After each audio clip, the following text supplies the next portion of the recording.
Progreso, bueno, que es claro, Fundación Libertad y Progreso. Por eso, exactamente. Lo que pasa es que según el algoritmo que... Está bien. ¿A cuánto apostamos aproximadamente? Está buenísimo, lo del algoritmo está buenísimo. Si se fuera así técnicamente, está buenísimo. Sí, listo, perfecto. Estaría buenísimo que el gobierno finalmente, porque lo hablábamos fuera de aire con vos, Marcelo, finalmente cambie la metodología de medición para que la medición sea mucho más real y ajustada a lo que pasa en Argentina. ¿Pero está en proyecto eso? Sí, no, de hecho viene siendo anunciado prácticamente cada mes de por medio y sin embargo sigue sin ocurrir. En la última presentación de Guillermo Francos en el Congreso dando un informe, advierte, sí, estamos buscando cambiar la metodología, pero sigue ahí. ¿Sabés qué pasa? No pueden cambiar la metodología y ahora les voy a explicar por qué no se puede cambiar la metodología. Para que estos números que estamos conociendo mes a mes sigan siendo así, por debajo del 5%, por debajo del 4%, es necesario no cambiar la metodología. Y ahora les explico por qué, justamente. De eso venía a hablarles, ¿sí? Más allá de que esta semana el gobierno presenta el informe de inflación, que seguramente va a estar más cerca del 3 que del 4. Si está debajo del 3, Lodi, la verdad que ahí ya me parece que estaríamos en un terreno más kirchnerista, digamos, o sea, más de la época del kirchnerismo que de la Libertad Avanza, ¿sí? Claro. Porque de hecho, a ver, ¿se acuerdan de Guillermo Moreno? Todo el mundo se acuerda de Guillermo Moreno, que el tipo agarraba. Gordito. Se sentaba a negociar en la mesa y ponía un casco. Bueno, ¿qué quieren? ¿El casco o la pala? Sí. Así que bueno, vamos a negociar esta vez. Y a veces ponía otra cosa, aparentemente, según lo que decían algunos empresarios, se ponía otra herramienta se ponía sobre la mesa y te vamos a negociar de otra forma, en definitiva. Mal utilizada su poder. Hoy no, fíjate cómo le resultó, no termina como agregado en la embajada argentina en el Vaticano, termina ahí, imagínate cómo son las cosas, ¿no? Pero bueno, no existe más Guillermo Moreno, pero las metodologías a veces no cambian tanto. Hoy, el ministro Luis Caputo, en la actualidad, se sienta también a negociar con los empresarios. Y no es que en calidad vamos a negociar. Por ejemplo, le dice a los supermercadistas, le dicen, no acepten las nuevas listas de precios, lo hablamos la semana pasada, las listas de precios con subas, con aumentos, que le mandan los formadores de precios, que son las grandes productoras, ¿sí? Entonces, bueno, está en esa cuestión de tire y afloje, en definitiva. Y también, un poquito, un paralelismo yendo hacia atrás, ¿se acuerdan del Plan Platita? Sí. Esa cosa con la que había que terminar, esa cuestión de la especificación endógena que partía de la emisión del Banco Central, bueno, eso se terminó, evidentemente, pero tiene otra forma, o sea, se terminó de esa forma. Hoy tiene otra forma. Y ahí es donde coincide justamente en Luis Caputo, en su ministerio, y en las formas donde coinciden tanto el freno, el topeo de los precios, ¿sí? Porque son artificiales, más la cuestión de la especificación endógena o el Plan Platita, que en realidad te topeo los precios. ¿Cómo funciona esto? Y ahí le pido a Guille, por favor, estuvimos trabajando en un gráfico un poquito, de cómo incide, de acuerdo a la medición que hace el INDEC, cómo incide, digamos, ¿sí?, la medición del INDEC en nuestros salarios, cómo se reparte eso en nuestros salarios. Y van a ver, por ejemplo, ahí destacado que vivienda, agua, electricidad y otros combustibles inciden un 20,3% en la canasta familiar. O sea, ¿qué significa? Ese es el peso que tiene ese rubro, que vivienda, agua, electricidad y otros combustibles tiene un peso de 20,3% en los ingresos familiares. Que salud tiene 6,4%, transporte 15,1%, comunicación 5,9%. ¿Sí? ¿Por qué hago hincapié en estos rubros y no nosotros? Porque son los que tiene pisado el gobierno.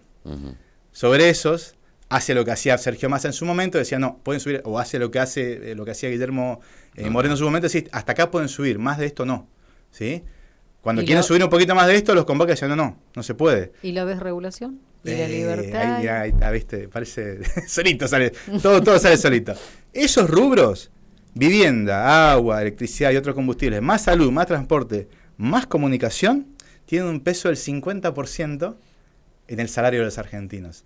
Por eso es que el gobierno, en vez de hacer un plan platita, por ejemplo, si te salgo a repartir y que se pudra todo, dice, no, voy a pisar estos precios, ¿sí?, de manera que la inflación no se me dispare.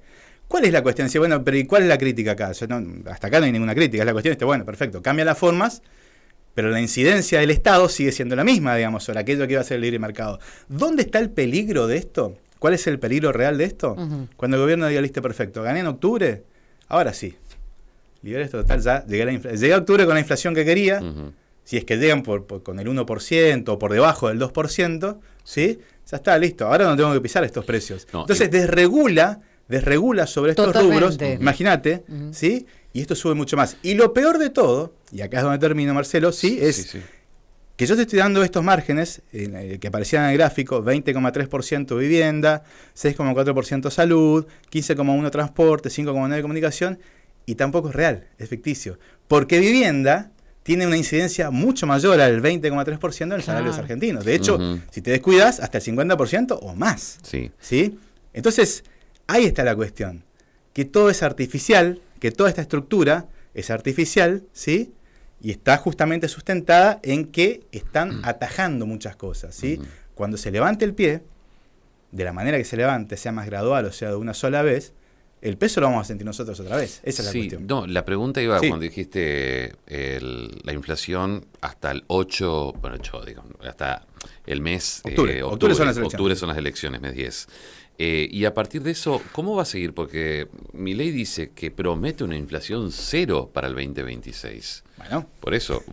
Perdón, yo siempre les hablo del corrimiento de expectativas. Sí. O sea, cuando asumieron dijeron, viste, que ahí se libera, ahí va a ser agárrate. Pero... No digo que se libere, no sé cómo va a ser, no sé cómo van a contener esto, porque en definitiva esto que están haciendo era lo que no iban a hacer. Sí. Esto de contener precios, sí era lo que no iban a hacer. Y esta metodología, repito, acá el gran problema también es la metodología que usa el INDEC, porque si el INDEC le asigna 20,3% al rubro de vivienda, combustibles, agua, electricidad, así, a ver, acá en la mesa hagamos rapidito una encuesta, o los chicos están ahí. Saca tu cuenta, del 100% de tu salario, ¿cuánto ocupás para vivienda, combustibles, electricidad, agua y otros combustibles? Gas, también todo eso en definitiva. Sí. No me alcanza.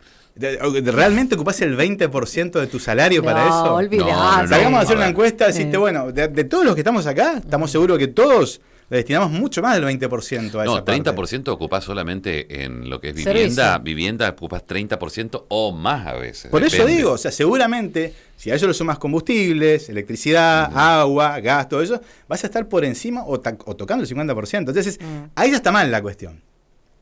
Por eso es que el INDEC sale a decir, o que el gobierno sale a decir todos los meses, el salario está ganando la inflación. Claro, y en muchas... y vos decís, pero ¿cómo? A mí no me está dando esa cuenta, ¿viste? No, porque ¿entendés? en muchos casos, si son dos los que trabajan en la casa, así digamos, todo. El sueldo de uno va todo para pagar todo, digamos. Hagamos una situación promedio. A ver, por ejemplo, pongamos un ejemplo de una familia misionera. El señor trabaja, son empleados administrativos, él estará cobrando 800.000, ella estará cobrando 900.000.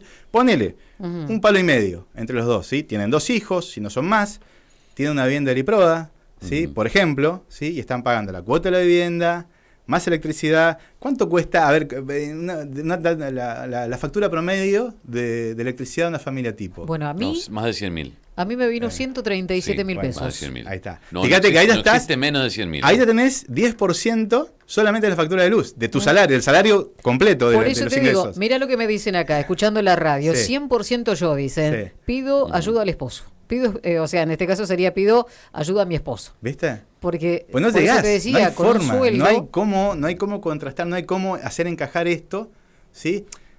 No hay cómo encajar el discurso político, y no estoy hablando únicamente de este gobierno, ojo, estoy hablando hacia atrás también, porque se van a decir, estos son kirchneristas, no se trata de eso.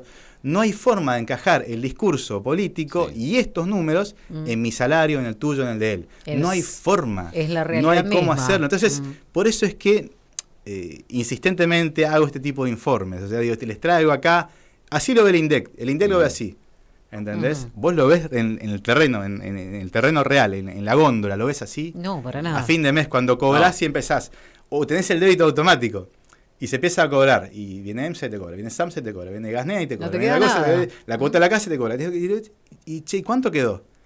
¿Entendés? ¿Viste? Entonces, esa es la cuestión de fondo. No solo que, o sea, no existe plan platita, lo que existe es el topeo, ¿sí? El freno a las tarifas de muchos. Entonces, el gobierno no es que sale a regular todo, no, regula aquello que realmente le interesa para que no se dispare la inflación. La cuestión es, cuando esto se termine, ¿sí? Que seguramente sea después de octubre, de acuerdo a cómo le vaya al gobierno, ¿sí? ¿Cómo va a ser la situación para nosotros? Entonces, y mes a mes también se van viendo inconsistencias. O sea, te repito siempre que en la macro parece que está todo ordenado, está todo bárbaro, ¿sí? Para los mercados, para las energéticas, para las grandes industrias, parece que estuviera todo bien. Ahora, en el terreno real, en la práctica, pasa esto. Entonces, hay una confrontación muy fuerte y un ensanchamiento entre lo que pasa en el discurso político y lo que pasa en la realidad. Guille, nos vemos luego, hasta luego. Un gusto. ¿Cómo pasó el tiempo?